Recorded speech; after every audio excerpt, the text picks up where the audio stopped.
Today, I want to talk about Xiangling.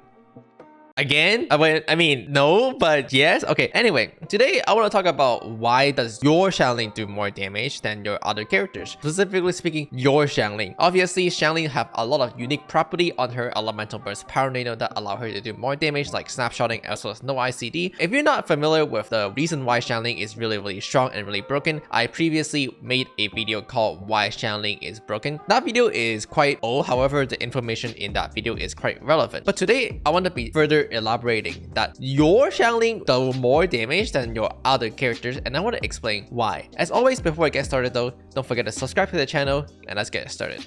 Xiangling. The actual thing I want to talk about today is artifact substat utilization. Fortunately or unfortunately for you, that Xiangling is just one of the best character at doing this. Substat utilization mean like how effectively can you be utilizing your substat. As we all know, in Genshin Impact, rolling substat is the pain of everybody's existence. And what that mean is that if there's a character that can magically get you better artifact, then they would probably do more damage because, well, they will have better artifact than other characters. But the question is, how do they magically get better artifact than other characters? And the answer is, well, they simply utilize the substat better. Taking a look at this pyro damage goblet that I have, well, a lot of people would glance at this and be like, wow, this piece is completely garbage. However, if you're a feeder crafter like me or you're a really experienced player, you actually know that this is opposite. This piece right here is really insane for a character like Xiangling. And so while for many characters this piece might not be that good, this piece right here is actually really good for Xiangling, or potentially for other characters like Hu Tao. The reason why this artifact is really good is because there's no waste of substat. Every single one of these stats can easily be utilized by Xiangling. However, the most important part is that it has a lot of elemental mastery. Now, generally players like to look at crit and they'll be like, wow, this piece doesn't have high crit, it must be bad. But little they know that elemental mastery could be argued that it is actually better than crit. So in this case, getting a high elemental mastery can actually be even more beneficial than getting something like critical rate. Having a high crit just make it look pretty, but doesn't actually mean you do more damage. You roll substat in Genshin Impact, there are sometimes what we call dead stat, which means stats that are just not beneficial to your characters. Usually those are things like flat HP, HP percent, flat defense, or defense percent, the four horsemen of doomed artifact, and to some extent flat attack as well, or something like that. But flat attack is at least still usable, it still increases your damage by a minor amount, so it's not completely dead, where, you know, HP percent does absolutely nothing for your damage. On the other hand, there are stats that everybody really desire for, and those are things like critical damage, critical rate, and attack percent. While those stats look really good, something to note is that there are more stats than just those three. There are also elemental mastery as well as energy recharge that can appear in your substat. The thing here is, depending on what character and what comp you're playing, elemental mastery and energy recharge might or might not affect your damage, which means that they might be really good or might be not very useful. Let's take a look at this piece on Raiden Shogun, for example. This piece have 4 substats in it: elemental mastery, HP percent, critical damage, critical rate. As we all know, critical damage and critical rate are really great stats. However, what about HP percent and elemental mastery? Well, HP percent is what we often like to call a dead stat. It just does absolutely nothing for your damage, and it's always bad to see. However, what about elemental mastery? Well, it really depends, but for electro characters like Raiden Shogun, who is almost never the trigger of a reaction, elemental mastery does nothing to your damage. Elemental mastery contributes nothing, and it might as well as be a dead stat on a character like Raiden Shogun. This is because electro reaction is usually the aura, not the trigger, and therefore you don't utilize elemental mastery at all. However, putting the exact same piece on Xiangling will be a completely different story. Xiangling would actually really appreciate this 58 elemental mastery, and to some extent you can say that this 58 elemental mastery is better than critical, depending on your context, depending on the rest of your artifact, and depending on your team. If you're running something like super reaction heavy focus like Raiden National, where you do not only vaporize on your Xiangling but also overload on your Xiangling, stacking high elemental mastery to a certain point can be really beneficial. So effectively what this means is that for a character like Xiangling, she turned this piece, which was not so great for other character like Raiden Shogun or even Beidou, into a really amazing piece piece and just allow you to do more damage in general. And why?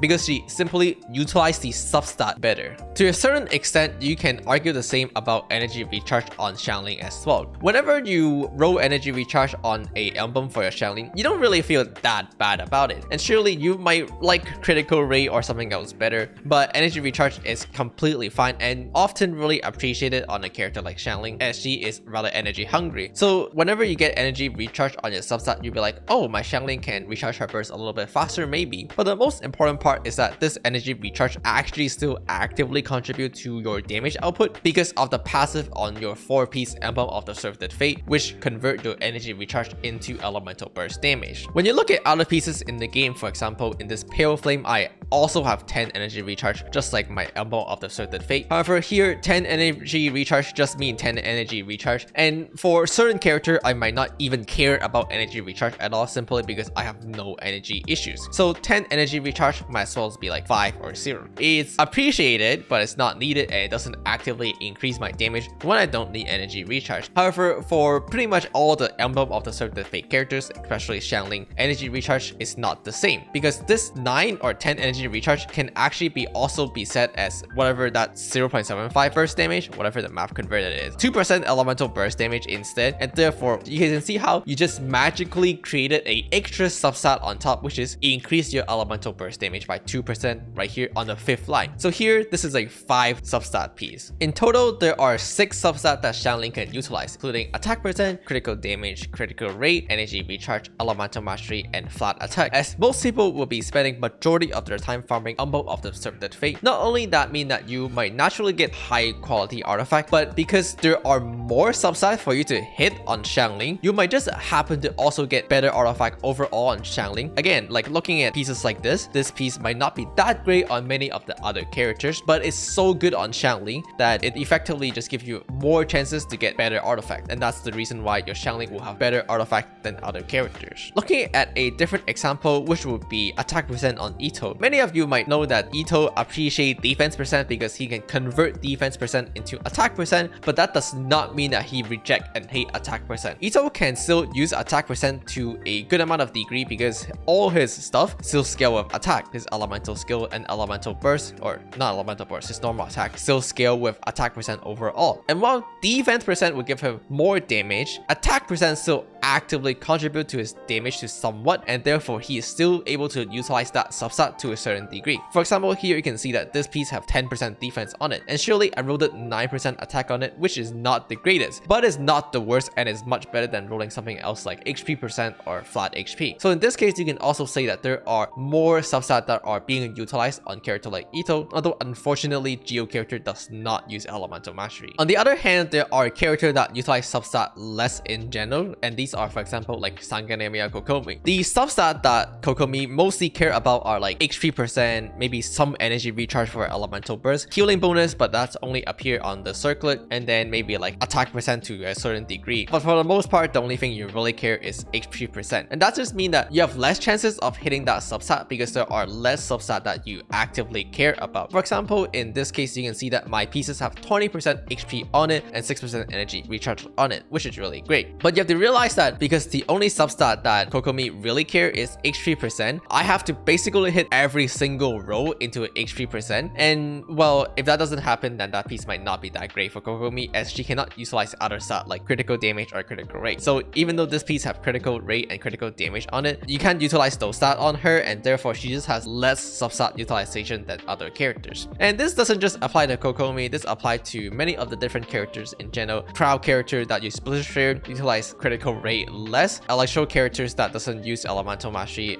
we talked about that before, and so on. And you might be arguing that, oh, wouldn't that make the character easier to farm? And you can argue that to a certain degree. If you only care about the main stat, for example, you only care to have HP percent main stat here, and you don't care about the substat, then you can argue that it is easier to farm the goblet in this case. However, on the other hand, when there's only a single substat that you care, and you cannot get that on the main stat because, for example, like feather and flower, then you can argue that it is harder to farm in this piece. So you can say there is a easier floor, but it's harder to get the ceiling because you'll have to hit like a penta row in your feather or flower. Going through some of my characters, other example that I can give you are like character like Yomier or Daluk doesn't utilize elemental mastery that well because they don't vaporize every single hit due to their ICD, so elemental mastery sometimes is not factored into the calculation. On the other hand, Hu Tao can use attack percent but also HP percent, so that's 2 substat that she can use instead of 1. Other character like Goro just don't care about whatever you have, he just use whatever the so yeah, that's the topic of substat utilization. If you're having trouble understanding it, the easy way or the razor version is that some character can use artifact better than other, some character will magically have better artifact than other. For example, Xiangling. Yes, that is the reason why your Xiangling actually just actively does more damage than your other characters. Obviously, it depends on player to player basis. If you never farmed a single piece of emblem in your life, then maybe this doesn't apply to you. But for the many people who have been farming emblem for their entire Genshin Impact career, then this might apply to them even more. It really depends on your account status. Overall, it's just an interesting concept to learn, and you can go over your artifact to see like which character are using your artifact actively more. But with that being said, that's gonna be the video. As always, appreciate you guys for watching. So don't forget to like, comment, and subscribe. There will be some really amazing content coming up. So I'll see you guys all there.